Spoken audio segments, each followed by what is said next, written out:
Hello बच्चों, मैं प्रिया राठौर स्वागत करती हूँ आपका फिर से एक बार। थोड़ी सी आवाज़ सही हो गई है अब, आई थिंक आपको लग रहा हो। और आज हम लेकर आए हैं L15 यानी 15वां लेक्चर इस चैप्टर का। और एनिमल किंगडम चल रहा है, ये आपको पता है। और ऐसे एनिमल्स अब हम शुरू करने वाले हैं जिन्हें हम आसपास देख पाते हैं। तो ये तो था हमारा लेक्चर फ्लो, सॉरी ये तो था हमारा चैप्टर फ्लो। और आज हमारा जो लेक्चर फ्लो है वो पढ़ने वाले हैं हम प्रभाग नेथोस्टोमेटा। और जिसको मैंने कहा कि अगर आप एनसीईआरटी या किसी और बुक में देखेंगे तो शायद आपको अ लगा हुआ मिल जाए, यानी कि अनेथोस्टोमेटा या ग भी लिख सकता है नेथोस्टोमेटा। सब बुक्स अपने आप इसको प्रोनाउंस करती है, इस बात को हम पहले डिस्कस कर चुके हैं। और महावर्ग या क्लास भी बोल सकते हैं, ये महावर्ग तो इसे ऐसे ही लिखा हुआ है इसकी महानता को बताने के लिए। फिर जो पिसेस है यानी मत्स्य ग्रुप है वो हम आज पढ़ने वाले हैं, क्लास पिसेस पढ़ने वाले हैं, ठीक है। तो क्या है नेथोस्टोमेटा, इस बात को हम देख चुके हैं कि ऐसे ग्रुप या एनिमल जिनमें जबड़े पाए जाते हैं उन्हें हम नेथोस्टोमेटा में रख रहे थे। याद आ रहा है कुछ? इसी को हम क्या बोल रहे थे?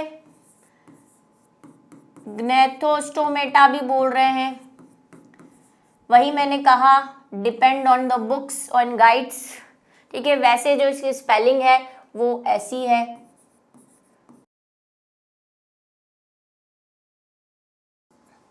तो ज़्यादा चिंता की ज़रूरत नहीं है। और मैंने कहा एनसीईआरटी में तो अ और लगा हुआ है इसके आगे, अनेथोस्टोमेटा, अग्नेथोस। तो ये सारी बातें जो है वो बुक्स पे डिपेंड करती है। अब हम इनके जो पहला कैरेक्टर तुम्हें बता, ग्नैथा का मतलब जबड़े, जो जबड़े उपस्थित है। ये विकसित कशेरुकी है, मतलब हम कॉर्डेटा तो पढ़ ही रहे हैं, तो ये बात पक्की है कि इन सब में क्या होगी, वर्टिबल कॉलम होगी, चाहे जीवन की किसी भी अवस्था में हो। और नोटोकॉर्ड भी होनी चाहिए, ठीक है। जनरल कैरेक्टर की शुरुआत करते हैं। सबसे पहला, अधिकांश जंतुओं में पृष्ठ रज्जु, यानी कि वही बार बार जो मैं कहती आ रही हूँ कि इसे हम क्या कहेंगे, नोटोकॉर्ड। सबको मैं इंग्लिश और हिंदी में लिखती जाती हूँ, इसका रीजन यही है कि जो हिंदी या इंग्लिश जैसे भी पढ़ते हैं उन्हें कंफर्टेबल हो जाए थोड़ा। स्थायी नहीं होती, वयस्कों में इसके स्थान पर कशेरुकी दंड यानी वर्टिबल कॉलम, जो जिसको हम कह रहे हैं, ठीक है, वर्टिबल कॉलम आ जाती है। वर्टिब्रल कॉलम जो है वो आ जाएगी जो आपके पीछे उपस्थित है। ये बात हम पहले कर चुके हैं कि इनके भ्रूणी अवस्था में नोटोकॉर्ड या पृष्ठरज्जु मिलेगी। जैसे ये वयस्क होंगे इनमें क्या बन जाएगी, वो कशेरुकी दंड या वर्टिबल कॉलम बन जाएगी, ठीक है।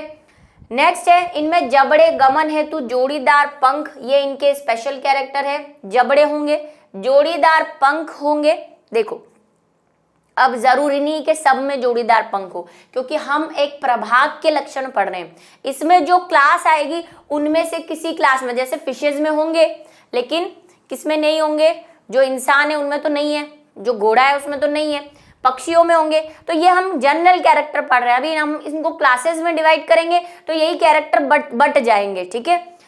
पखने यानी कि वही पंख होंगे। पाद, ये देखो दोनों वर्ड दिए हैं, या तो पंख होंगे या पाद होंगे, लेकिन जोड़े में होंगे, मतलब 2 हाथ या 2 पैर होंगे। अगर पंख होंगे तो वो भी जोड़े में होंगे।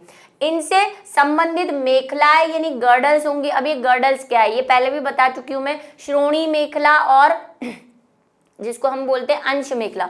ये आपके कंधे हैं। अगर आपने थोड़ी सी बोन्स पढ़ी हो तो आपके कंधे के पीछे 2 बोन्स है यहाँ पे, है ना। ऐसे ही आपके जो पैर है वहां पे पेल्विक बोन्स है, जिसको हम श्रोणी हड्डी भी कहते हैं, और इसको अंश मेखलाएं कहते हैं। तो ये गर्डल्स है जिनसे हमारे उपांग यानी हाथ या पैर जुड़े हुए हैं, तो इनमें गर्डल्स उपस्थित होती है, ठीक है। आप में जैसे ऐसी हाथों की अगर बात करें तो ऐसी दोनों तरफ, जिसमें यहाँ पे एक छेद भी है ना, यहाँ पे आपका जो है हाथ की हड्डी जो है वो जुड़ी हुई है, तो ये गर्डल्स है। ऐसी पैर में भी है, ठीक है। तो उन गर्डल्स की बात कर रहा है ये।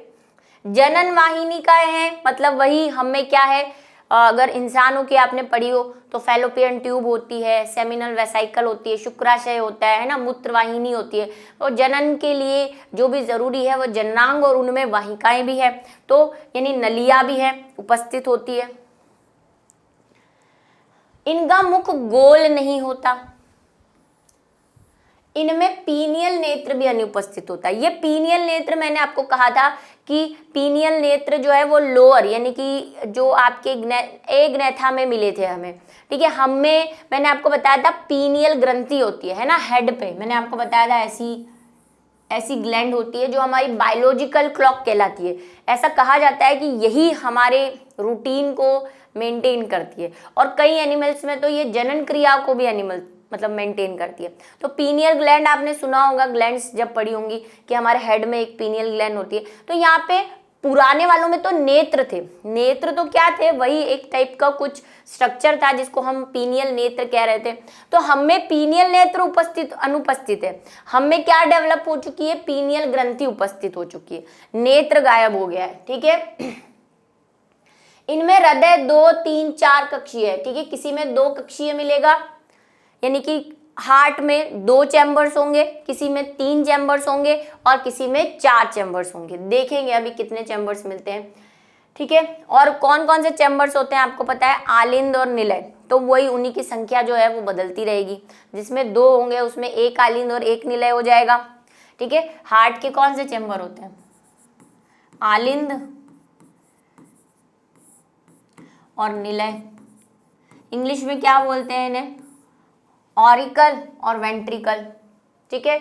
इंग्लिश में बता देती हूँ। तो जिसमें 2 होंगे उसमें 1-1 हो जाएगा, जिसमें 3 होंगे उसमें हो सकता है 2 आलिंद और 1 निलय हो, जिसमें 4 होंगे उसमें 2-2, जैसे हमारा है, हमारे हार्ट में 2 आलिंद और 2 निलय है, ये 2 ऑरिकल और 2 वेंट्रिकल है, ठीक है। इनमें श्वसन करने हेतु क्लोम या तो गिल्स होंगे या फिर लंग्स होंगे, दोनों में से कोई भी चीज हो सकती है। इनके अंतःकरण में 3 अर्धवृत्ताकार कुल्लिकाएं उपस्थित होंगी। ये क्या है, देखो जब हम कॉर्डेट का एयर पढ़ते हैं तो हमारे एयर में जनरली 3 पार्ट्स आते हैं। एक तो बाहर वाला, अगर हमारी बात करें, ये जो बाहर का होता है इसको हम क्या बोलते हैं, बाहरी एक्सटर्नल एयर बोलते हैं। फिर बीच का एक पार्ट आता है, मैं पूरा एयर का डायग्राम नहीं बना रही, और फिर अंदर एक पार्ट आता है जिसको हम इंटरनल एयर कहते हैं। तो इंटरनल एयर में जनरली 3 तरह की अर्धचंद्राकार नलिकाएं पाई जाती है, जिसको सेमी वेस्टिबुलर ट्यूब्स कहते हैं, ठीक है। इंग्लिश में सेमी वेस्टिबुलर। कैसी होती है ये, ऐसी होती है, 2 तो इस तरह से होती है और एक जो होती है वो इनके जस्ट 90 डिग्री पे होती है, मतलब 2 तो ऐसे और एक ऊपर, 2 ऐसे एक ऊपर, तो ये 3 जोड़ी होती है, मतलब ऐसे, ठीक है। ऐसी अर्धचंद्राकार नलिकाएं पाई जाती है। तो इनमें यानी हम में, वही कॉर्डेट की बात कर रहे हैं भाई, तो 3 अर्धवर्ताकार कुल्लिकाएं का मतलब वही वेस्टिबल ट्यूब्यूल्स कहते हैं, जिसको कुल्लिकाएं का मतलब ट्यूब्यूल्स पाई जाती है।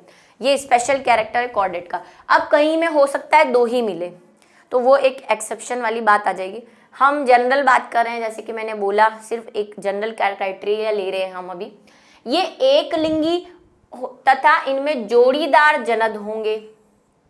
एक लिंगी मतलब समझ गए ना, यूनिसेक्सुअल, मतलब एक एनिमल में, एक बॉडी में एक ही प्रकार का लिंग होगा, या तो नर या मादा, दोनों नहीं होंगे, ठीक है।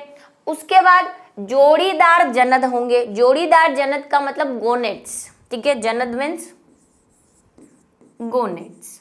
गोनेट्स का मतलब पेयर में गोनेट्स होंगे। जैसे अगर ओवरी है, यानी कि मादा के अंदर क्या होती है, ओवरी होती है, अंडाशय होता है, तो 2 ओवरीज होंगी, पेयर में होंगी, है ना। एक पेयर मतलब 2 हो गए। अब वृषण है, जैसे पुरुषों में यानी कि मेल्स में वृषण या टेस्टिस होते हैं, तो 2 टेस्टिस होंगे, जोड़ियों में होंगे। अगर कोई ट्यूब्यूल है, जैसे कि फीमेल की फैलोपियन ट्यूब्यूल है, तो वो जोड़ी में होती है ना, 2 होती है ना। 10th में थोड़ा सा पढ़ के आयो कि फैलोपियन ट्यूब होती है दोनों तरफ, इधर तो ओवरी लगी हुई होती है ना। क्या होता है इधर जनरल, अगर हम ह्यूमंस का ही देखें, क्योंकि आपने और कोई पढ़ा नहीं है अभी तक 10th में, ये देखो ये क्या होता है, ये फ्रिंजी होती है, आपको ध्यान हो अगर, ये गर्भाशय होता है फीमेल का, है ना, और ये फिम्बरी होती है। सबको लेबल नहीं करें क्योंकि हमारा मकसद इसको पढ़ना नहीं है। ये ओवरी होती है, तो 2 ओवरी होती है, मतलब जोड़े में होती है, यही कह रहा है। जनक जो है वो जोड़ीदार होंगे, प्लस फेलोपियन ट्यूब है वो भी 2 है, फिम्बरी है वो भी 2 है। ऐसे अगर मेल्स की बात करें तो मेल्स का भी आपने पढ़ा है 2 वृषण होते हैं, ऐसे एक इस साइड और एक इस साइड होते हैं ना, तो पेयर्स में होंगे, ठीक है, ये कहना चाह रहा है ये। गमन अंग यानी कि चलने फिरने के जो अंग है, जो लोकोमोशन ऑर्गन्स है इनके पास। श्वसन अंग यानी कि रेस्पिरेटरी ऑर्गन है। हृदय यानी हार्ट, रुधिर परिसंचरण तंत्र मतलब ब्लड सर्कुलेटरी सिस्टम तंत्र, तथा नासावेश्मो। नासावेश्म क्या है भाई? आपकी नोज में ये 2 छिद्र है ना, जिनको हम नॉस्ट्रिल्स कहते हैं। नॉस्ट्रिल के अंदर भी एक चैम्बर बना हुआ है, उसको बोलते हैं नासावेश्म यानी नेजल चैम्बर। क्या बोलते हैं इसको इंग्लिश में? Nasal chamber. तो इन सब के हिसाब से हमने क्या किया है, इनके आधार पर इस समूह को 2 महावर्गों में विभाजित किया है। अब ये महावर्ग बोलूं या मैं क्लास बोलूं या सिर्फ वर्ग बोलूं, कोई पंगे की बात नहीं है, ठीक है, क्योंकि कई बुक्स इसको वर्ग भी लिखती है, मतलब वर्ग का मतलब वही क्लास, और कई महावर्ग भी लिखती है, और फिर जो नीचे आएंगे उसको उपवर्ग बोल देंगे, कुछ लोग गण बोलते हैं। तो वो क्लासिफिकेशन के, मैंने आपसे कितनी बार कह दिया ये चीज़ कि डिपेंडिंग ऑन द क्लासिफिकेशन कि किस साइंटिस्ट ने या किस वैज्ञानिक ने कैसा क्लासिफिकेशन किया है, बट नाम वही रहेंगे, कैरेक्टर वही रहेंगे, कोई चेंज नहीं आएगा। दूसरी एक और बात कि हम क्या सोचते हैं कि कौन सी चीज़ इम्पॉर्टेंट है। कई बच्चे मुझसे पूछते हैं यूट्यूब पे कमेंट करके, मैम इसमें जो इम्पॉर्टेंट है वो बता दीजिए। और बुक के पीछे के क्वेश्चंस का जो आज मैं उसको टॉपिक को ले ही लेती हूँ बहुत ज़्यादा। देखो बेटा, जब आप 10th तक पढ़ते हैं ना, तो 10th में हम बोलते हैं बोर्ड है, हालांकि वो बोलते हैं बोर्ड है, लेकिन वो इतनी लेंदी नहीं होती। उसमें भी हमें कम से कम पूरा चैप्टर तो पढ़ना ही पड़ता है। उसमें हम अगर बुक के पीछे के क्वेश्चन भी देख लेना तो हमारा काम चल जाता है, मतलब हम पास वास हो जाएंगे। लेकिन 11th में आके ऐसी या 12th में आके ऐसी गड़बड़ी कभी मत करना। बुक के पीछे के क्वेश्चन सिर्फ आपको ये सैंपल बताने के लिए दिए जाते हैं कि इससे कैसे क्वेश्चन बन सकते हैं। और अगर आप कोई ऐसी बुक यानी एनसीईआरटी अगर आपने उठा ली और आपने पूरा चैप्टर पढ़ा और बुक के पीछे के क्वेश्चन देखने जाओगे ना, तो एक भी नहीं आएगा, क्योंकि एनसीईआरटी की बुक में एक लाइन दी होती है, उसका एक्सप्लेनेशन बहुत लंबा होता है, जो मुझे यहाँ एक्सप्लेन करना होता है। आप देख ही रहे होंगे अगर किसी के पास एनसीईआरटी है कि इतना सब कुछ एनसीईआरटी में नहीं लिखा हुआ, लेकिन पीछे के क्वेश्चन पढ़ने जाओगे तो बुक से कोई आंसर नहीं मिलेगा, इसलिए ये सब कुछ पढ़ाना पड़ता है। तो बुक के पीछे के क्वेश्चंस यहाँ पे सब कवर हो जाते हैं, बस आपको ढूंढना है कि मैम ने ये टॉपिक पढ़ाया था, इसमें से वो आंसर आना है। क्योंकि अभी आप 11th-12th के बाद ग्रेजुएशन करोगे ना, ग्रेजुएशन में तो बुक के पीछे क्वेश्चन ही नहीं होता, पूरी के पूरी बुक पढ़नी होती है, और एक बुक नहीं होती, एक बुक में तो आपको कुछ भी नहीं मिलेगा, बुक ढूंढ ढूंढ कर लानी पड़ती है। आप बोलते हो ना कौन सी बुक पढ़े मैम, कोई बुक का रूल ही नहीं है बीएससी में। एक अगर आप बॉटनी पढ़ रहे हैं या केमिस्ट्री पढ़ रहे हैं, तो वो जो बुक आपको वहां से शॉप से आप पहली बार खरीद के लाओगे ना कि फर्स्ट ईयर का सिलेबस दे दो, उस बुक में तो 50% भी नहीं मिलेगा। फिर आपको लाइब्रेरी में जाके आपको टॉपिक्स ढूंढने पड़ेंगे, वहां पे एक टॉपिक का सिलेबस आता है, उस टॉपिक के हिसाब से आपको बुक लेनी पड़ती है। वहाँ पे कोई बुक ही नहीं होती, वहाँ पे हर टॉपिक अलग अलग बुक्स में होता है, वहाँ से ढूंढ ढूंढ के आपको लाना पड़ता है। अच्छा ये टॉपिक है इस बुक में मिलेगा, ये टॉपिक इस बुक में मिलेगा, ये टॉपिक इस बुक में। तो ये जो है ना बुक के पीछे के क्वेश्चन, इसको चैप्टर पूरा के पूरा लर्न करना है, रट मारना है एकदम समझ के, है ना। और फिर बुक के पीछे के क्वेश्चन देखो कि अच्छा ऐसे क्वेश्चन बनते हैं, और ये सब मेरे इसमें नोट्स में भी कवर होता है, आपको टॉपिक वाइज मिल जाएगा, प्लस बोर्ड पे भी कवर हो जाता है सब कुछ। कुछ ऐसा नहीं रहता जो, और रहता है तो फिर मैं उसको जब महत्वपूर्ण क्वेश्चन करवाती हूँ तब ले लेती हूँ कि आप होता तो है वो, लेकिन वही आपको मिलेगा नहीं, तो फिर मैं उसको फिर अलग से ले लेती हूँ। तो ये थोड़ा सा अपने दिमाग से बात निकाल दो, पूरा के पूरा एक एक लाइन लर्न करनी है ना। हम सोचते हैं क्या इंपॉर्टेंट है, मैं आपको बताती हूँ कि कई कंपटीशन एग्जाम में जहाँ पे 11th की बायो आती है, बच्चे रट रट के जाते हैं, लेकिन जहाँ कंपटीशन में वो एक सिंपल सा क्वेश्चन पूछ लेता है, जीव विज्ञान का जनक कौन है, बताओ अभी रट मारे सब, लेकिन जीव विज्ञान का जनक नहीं पता इन्हें, क्योंकि उन्होंने इंपॉर्टेंट पे ध्यान दिया। कोई भी लाइन एनसीईआरटी की लिखी हुई एक एक लाइन पे क्वेश्चन बन सकता है, ये बात आज सीख लो। वो बुक के पीछे के क्वेश्चन को पूरा चैप्टर ऐसे दिमाग में होना चाहिए। कोई भी क्वेश्चन उठा के दे दे तो बस मुझे ये लिखना है, ये पता होना चाहिए। यही केमिस्ट्री फिजिक्स सब में, सिर्फ बायो की बात नहीं कर रही मैं, केमिस्ट्री में भी, केमिस्ट्री के पीछे के क्वेश्चन देखो 30-30, 34-34 क्वेश्चन है, उसके बाद भी आप पूरा चैप्टर नहीं लर्न कर पाओगे, क्योंकि उसके बाद भी बहुत सारे क्वेश्चन बच जाते हैं। ठीक है, इस बात को आज ध्यान रख लो। हाँ, तो हम बात कर रहे थे दो संघ की। ठीक है, जो हम प्रभाग की बात कर रहे थे उसमें हमने कहा कि इनको दो वर्गों में बांटा गया है, महावर्गों में, जिसको हम कहते हैं मत्स्य व चतुष्पाद। अब मत्स्य को तो मैंने बता दिया, पिसीज कहते हैं इसको, यानी कि मछलियां।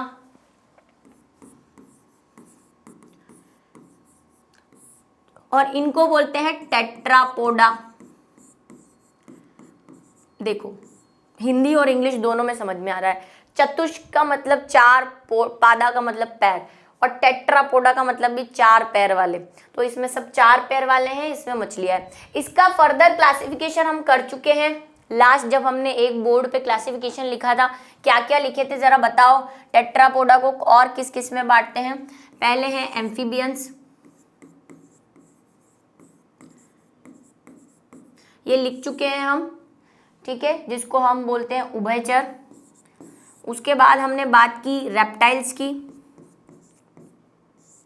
जिसको रेप्टीलिया में रखा हुआ है, रेप्टीलिया। उसके बाद एविज यानी कि पक्षी वर्ग, और चौथा कौन सा? मैमेलिया, जिसमें हम आते हैं। ये बात हम पहले कर चुके हैं, बस एक बार रिवीजन था।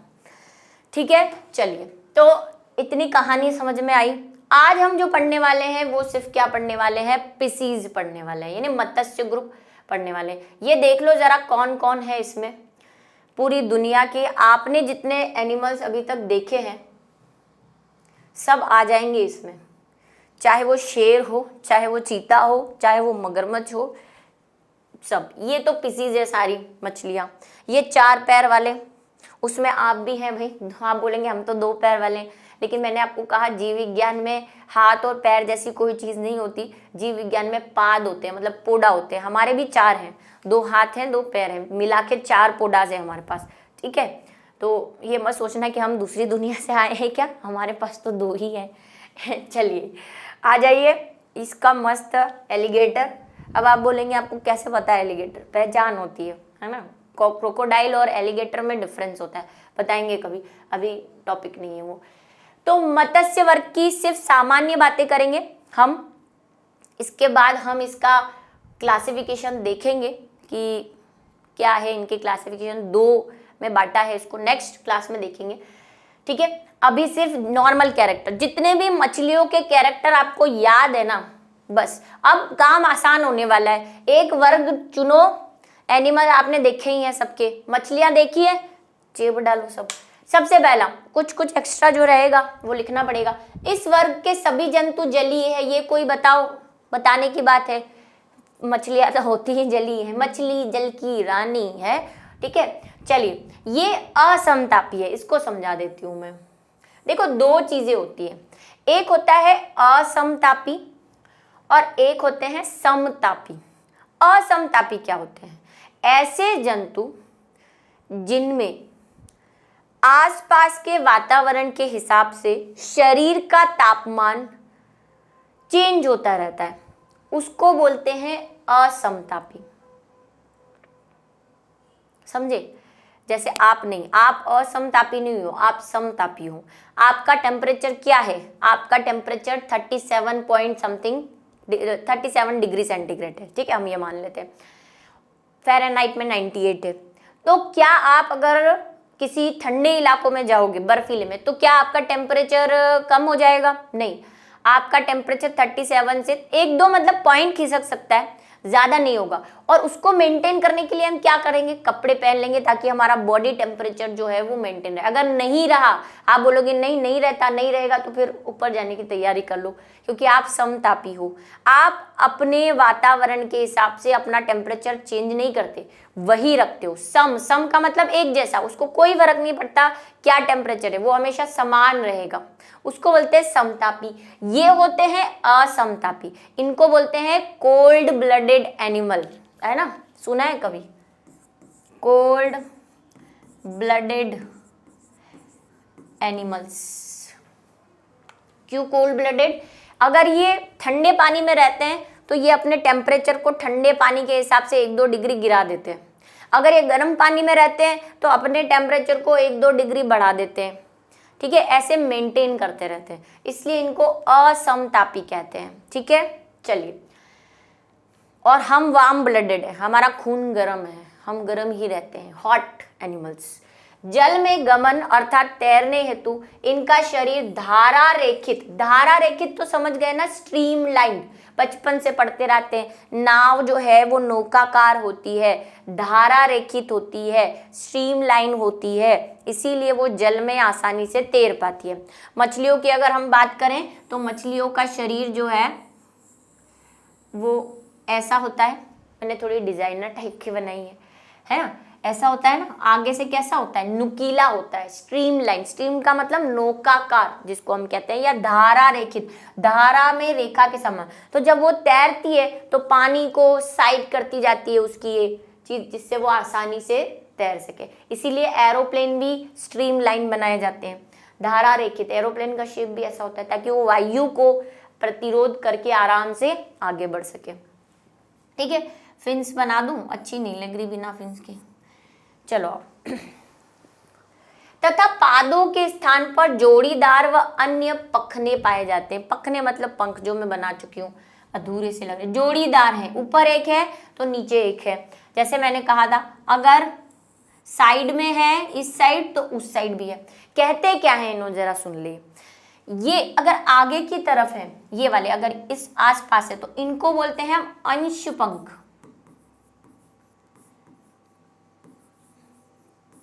यानी कि पेक्टोरल फिन्स, पेक्टोरल फिन। अगर पीछे है, ये थोड़ा सा मैंने और आगे बना दिए, थोड़े से और पीछे बना सकती थी, चलो इसको रहने देती हूँ, इसको यहाँ से हटा देती हूँ। ये लो जी, आप भी खुश, मैं भी खुश। ये लो, अगर पीछे है मतलब थोड़ा सा एब्डोमन के थोड़ा सा नीचे, एब्डोमन मतलब उदर भाग से पीछे की साइड है, तो इनको हम बोलते हैं श्रोणी पंख।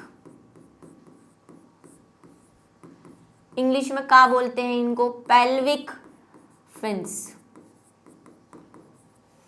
और ये एक कॉमन होता है, इसको बोलते हैं पुच्छ फिन, पूछ पे लगा हुआ है ना, टेल फिन भी बोलते हैं इसको, ठीक है। इसका कोई ऐसी जोड़ी नहीं होती। अब एक जो आपको दिख रहा होगा, ये सब मछलियों में नहीं होता, पर होता मैक्सिमम में ऊपर। मैंने आपको बताया था कि हमारे जो शरीर में डॉर्सल यानी पृष्ठ और वेंट्रल सतह होती है।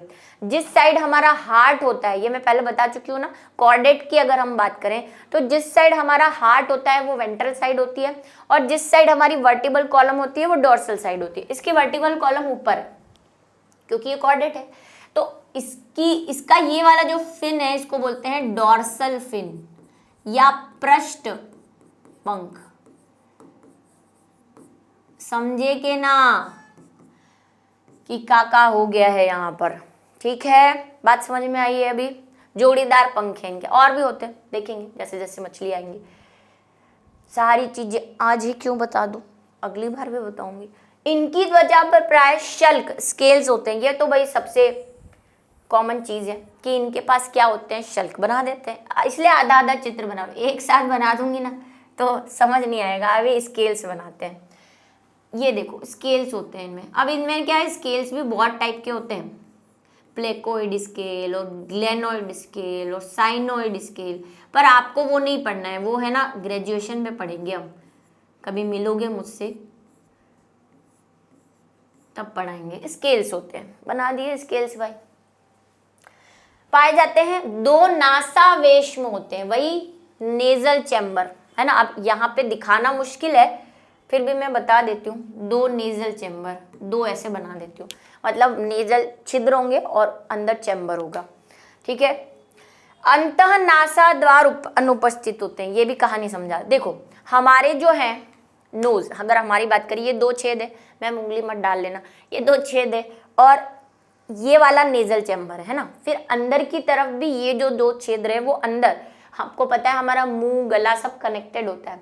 कभी आपने नाक में दवाई डाली हो तो वो मुंह में आ जाती है, क्योंकि ये दोनों छिद्र अंदर जाके फिर 2 छिद्रों द्वारा खुलते हैं, है ना। ये मान लो हमारी नाक है, ये 2 छिद्र है, ये 2 नलियां जो हैं, यहाँ पे बीच में मेम्ब्रेन होती है हमारे, है ना। ये दोनों छिद्र देखो यहाँ पीछे भी तो खुल रहे हैं, इनको बोलते हैं अंत छिद्र। ये इनके पास नहीं है, इनके पास बाहर वाले हैं और चैम्बर है, अंदर पूरा ओपन है ना मामला, छिद्र नहीं है, सिर्फ चैम्बर है। मतलब समझ गए आप, रुको फिर से समझो। हमारे देखो पार्टीशन दिख रहा है ना आपको, ये 2 नलियां हैं, इनके ऐसा है सिर्फ ये 2 छिद्र, बस ये पूरा चैम्बर। अब ऊपर एक ही ओपनिंग है, अंतर नासा छिद्र है ही नहीं, पूरा डायरेक्टली मिल रहा है। हमारे क्या है, हमारे ये नाक है, ये 2 छिद्र है, फिर से समझा देती हूँ। बीच में ये हड्डी है जिसकी वजह से 2 चैम्बर बन गए। तो अब ये वाली नली और ये वाली नली कहीं जाके खुल रही है ना 2 छिद्रों द्वारा, इसीलिए हमारे अंतर छिद्र भी है, इनके पास नहीं है, गरीब है ये।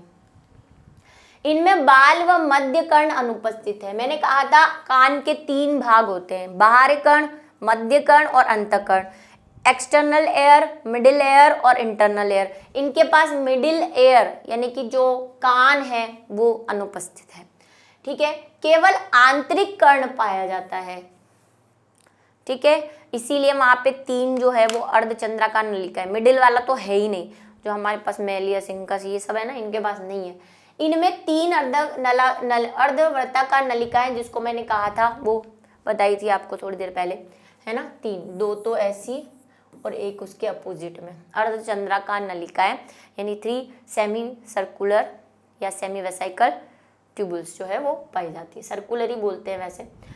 इनका अंतःकंकाल कार्टिलेज या अस्थिल, ये भाई ये इसको याद रखें, क्योंकि इसी के हिसाब से हम अभी क्लासिफिकेशन करने वाले हैं। मेन पॉइंट है ये कि कुछ मछलियां जो है उनका एंडोस्केलेटन यानी कि अंतःकंकाल या तो हड्डियों का यानी कि बोन्स का बना होता है, या फिर कार्टिलेज का बना होता है यानी उपास्थि का बना होता है। अब आप बोलेंगे मैम ये कार्टिलेज और बोन में क्या फ़र्क है, वही क्लास 9th लेक्चर चल रहे हैं बायो के, उसमें बताया है कि अस्थि और उपास्थि में क्या अंतर होता है। फिर भी समझा देती हूँ, क्योंकि मेरे प्यारे बच्चे हैं आप, तो मैं बोलूँगी और आप देखेंगे, ज़रूर देखेंगे, तो फिर भी मुझे बताना पड़ेगा ना। क्या है कि बोन्स जो है वो एक ऑस्टिन सेल्स की बनी होती है, थोड़ी सी हार्ड होती है, और दूसरा होता है कार्टिलेज, जो ये है आपके कान में, ये आपके यहाँ पे भी बोन है, लेकिन ये कितनी सॉफ्ट बोन है ना, इसको बोलते हैं कार्टिलेज बोन। ये वैसे बोन जैसी स्ट्रॉन्ग नहीं होती है। तो मछलियाँ 2 प्रकार की, ऐसी जिनका अंदर का स्केलेटन जो है या तो कार्टिलेज का बना हुआ है या फिर बोन का बना हुआ है, उसके हिसाब से हम इनको क्लासिफाई करेंगे आगे अभी, ठीक है। इनमें श्वसन व क्लोम होंगे, भाई होंगे, गिल्स से तो करेंगे ही, भाई पानी में रह रहे हैं, कुछ में लंग्स भी होते हैं, अभी देखेंगे। द्विकक्षीय हृदय होगा, बाई चैम्बर्ड यानी कि 2 चैम्बर्ड इनके पास हार्ट है, और वही एक ऑरिकल और एक निलय यानी कि एक वेंट्रिकल। केवल अशुद्ध रुधिर आता है इसमें, शुद्ध का कोई, हमारे इसमें क्या आता है हार्ट में, क्लास 10 पढ़े हो ना कि शुद्ध रुधिर भी हार्ट में आता है और अशुद्ध रुधिर भी हार्ट में आता है। इनमें सिर्फ अशुद्ध रुधिर हार्ट में आता है, 2 ही चैम्बर है, बाकी 2 चैम्बर मिसिंग है। तो एक ऑरिकल यानी आलिंद है और एक निलय है, ठीक है। इन बातों को जरा गौर फरमाइए, ये चेंज होती रहेंगी क्लास टू क्लास, ठीक है। अभी आप इसको पढ़ रहे हैं मछलियों में, ये क्वेश्चन है पूछने वाले कि मछलियों को क्लासिफाई करने का मेन बेस क्या है, एक तो कार्टिलेज और नॉन बोन्स वाला, एक ये मछलियों में 2 चैम्बर्ड पाए जाते हैं हार्ट के। अभी आप जब एम्फीबियंस क्रॉस करोगे फिर बोलोगे 3 होते हैं, उसके बाद रेप्टाइल्स करोगे फिर बोलोगे 3.5 होते हैं, किसी में 4 भी होते हैं, और फिर जब आप हमारे ऊपर आओगे यानी कि मैमेलिया पे आओगे तो 4 हो जाएंगे। ये भाई याद रखना किसमें कितने होते हैं, साथ साथ करते जाना, बहुत इंपॉर्टेंट है, स्टार लगा लो इसको भी। चलिए, अब इनमें निषेचन बाहरी व आंतरिक होता है, ये वही पुरानी कहानियां, ठीक है, कि कैसा होगा। मछलियों में इंटरनल भी होता है कई मछलियों में, और एक्सटर्नल भी होता है, यानी कि कई बार तो नर अपने स्पर्म जो है वो पानी में छोड़ देगा, मादा अपने जो है वो एग छोड़ देगी, और बाहर प्रकृति के ऊपर छोड़ दिया जाएगा, निषेचन हो जाएगा तो बन जाएगी मछली, ने तो राम भरोसे। और कई बार जो मेल और फीमेल है वो एक दूसरे से संबंध बनाते हैं, पास पास आते हैं, मेल अपने स्पर्म जो है वो मादा के अंदर ट्रांसफर कर देता है और फिर निषेचन होता है, उसको बोलते हैं आंतरिक यानी इंटरनल। और जो बाहर पानी में हो रहा है उसको बोलते हैं एक्सटर्नल फर्टिलाइजेशन, ठीक है। चलिए, परिवर्धन प्रत्यक्ष होता है, लार्वा अवस्था अनुपस्थित होती है, ठीक है। कैसा है, डायरेक्ट है, मतलब जो बेबी होगा चाहे वो अंडे से हो चाहे वो नॉर्मल बेबी हो, वो वयस्क के समान दिखेगा। क्या कहानी है इसका, मतलब क्या हुआ, देखो बताती हूँ।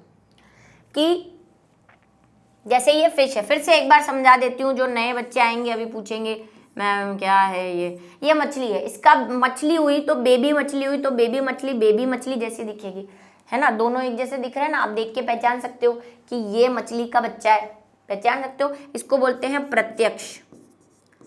जब भ्रूण वयस्क के समान दिखाई देता है या भ्रूण का परिवर्तन वयस्क के समान होता है तो उसको हम बोलते हैं कौन सा, प्रत्यक्ष या डायरेक्ट परिवर्तन, डायरेक्ट डेवलपमेंट। लेकिन मान लो ये मछली है, हालांकि मछली में हम बोल रहे हैं डायरेक्ट ही है, लेकिन इसका ये ऐसा है कुछ, क्या पहचान सकते हो कि ये मछली का बच्चा है? ना, तो ये लार्वा अवस्था है। लार्वा भी समझ में आ गया। अब लार्वा को ऐसे भी लिखते हैं और लार्वा को कई जगह आप बुक्स में ऐसे भी पढ़ सकते हो, ठीक है। क्या होती है लार्वा, जिसमें परिवर्तित भ्रूण वयस्क के समान नहीं दिखाई देता या वयस्क के समान नहीं होता, एक या अधिक अवस्थाएं पाई जाती है, उनमें परिवर्धन अवस्थाएं पाई जाती है, उनको लार्वा कहते हैं। एक लार्वा भी हो सकता है, किसी की स्टेज में 2 लार्वा भी हो सकते हैं, 4 भी हो सकते हैं। जैसे बटरफ्लाई देखी है आपने, है ना, बटरफ्लाई ऐसी होती है, लेकिन उसका लार्वा तो इल्लड़ जैसा होता है, ऐसा कहाँ बटरफ्लाई, तो ये लार्वा अवस्था है, इसमें लार्वा प्यूपा स्टेज आपने पढ़ी है। तो इनको बोलते हैं अप्रत्यक्ष, यानी कि इनडायरेक्ट, डायरेक्ट परिवर्तन नहीं हो रहा है, कुछ कुछ बन के फिर परिवर्तन हो रहा है, ठीक है, बात समझ में आई। इनमें जो शिशु होता है उसको फ्राई बोलते हैं, छोटा मछली होती है जिसको ये अब आप बोल रहे हो अच्छा इसको फ्राई करके खाते हैं, इसलिए नहीं, इसको बोलते ही फ्राई है, फ्राई बोलते हैं इसको। छोटी मछलियाँ जो होती हैं, छोटी बेबी मछली जो होती है उसको फ्राई बोलते हैं, ये बात आप ध्यान रखेंगे। तो समझ में आई कहानी। अभी हमने सिर्फ स्पीसीज के नॉर्मल कैरेक्टर पढ़े हैं, अभी हम इसको क्लासीफाई करेंगे इन बेस पे, और उसके आधार पर देखेंगे कि 2 टाइप की कैटेगरीज आएंगी नेक्स्ट क्लास में, ठीक है। तो इसी के साथ आज का जो स्पीसीज वर्ग है वो समाप्त होता है। नेक्स्ट वीडियो में हम पढ़ेंगे कि स्पीसीज को 2 भागों में बांटते हैं, कौन से 2 भाग, तो उसके लिए इंतजार करना पड़ेगा आपको अगले वीडियो लेक्चर का।